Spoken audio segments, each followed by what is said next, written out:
A4 decine di incidenti stradali paralizzano l'autostrada, 2 morti e decine di feriti, coinvolti più di 80 mezzi, il traffico in tilt per tutta la giornata. Sotto accusa non solo la nebbia ma anche l'alta velocità degli automobilisti incauti, la polizia lancia l'appello, siate prudenti sulle strade.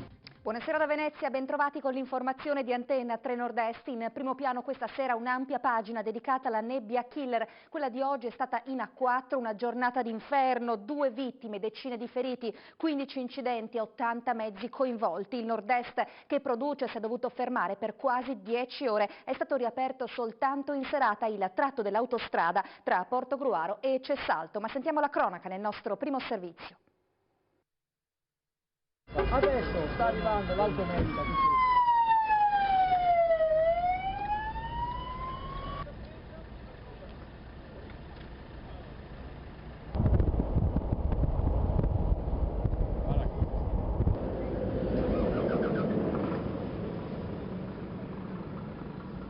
Cogliati a fuori che gli ha ricassato, ha cominciato a gridare, si è messo in autoambulanza e gli ha portato via Carofullo.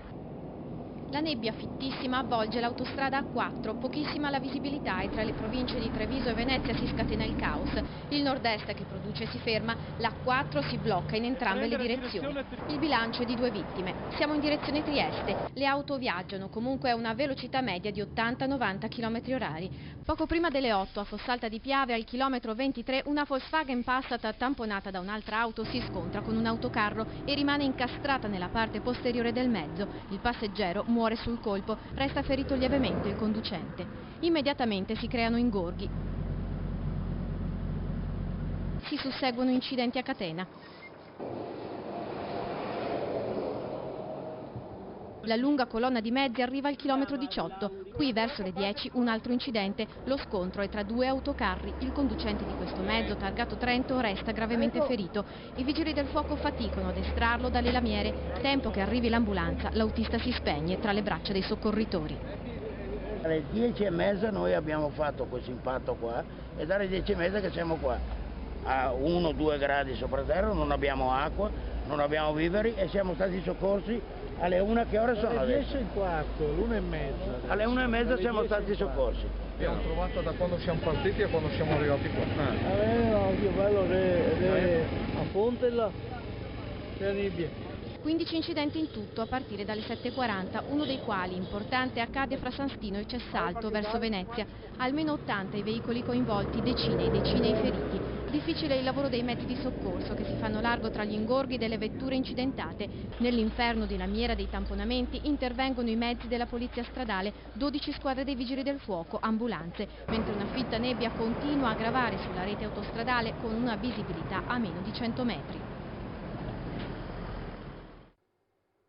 E continuiamo con questa terribile giornata. Tra le decine di mezzi coinvolti anche un'autoambulanza del SUEM di Portogruaro che in quel momento era impegnata proprio nel soccorso di alcuni feriti nei tamponamenti. L'autolettiga si è schiantata contro 5 auto, fortunatamente non si sono registrati feriti gravi. Una giornata di caos dunque e super lavoro per i vigili del fuoco e per la polizia stradale. Sotto accusa però non soltanto la nebbia fitta a causare i sinistri, anche l'imprudenza di tanti conducenti. Sentiamo.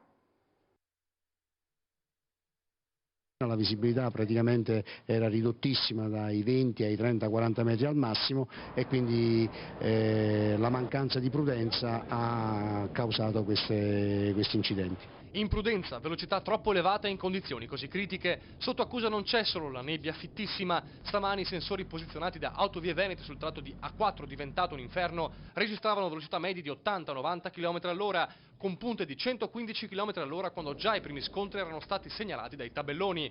Tutto questo quando il limite massimo in condizioni di nebbia è di 50 km/h. Anche questo eccesso ha contribuito a creare il caos. Quando c'è nebbia la velocità deve essere obbligatoriamente al di sotto dei 50 km/h, ma posso garantire che con queste condizioni di visibilità che si sono registrate in questi giorni anche 50 km/h diventano una velocità eccessiva. Giornata infernale anche per loro, le forze dell'ordine impegnate nei soccorsi assieme al lavoro fondamentale dei vigili del fuoco.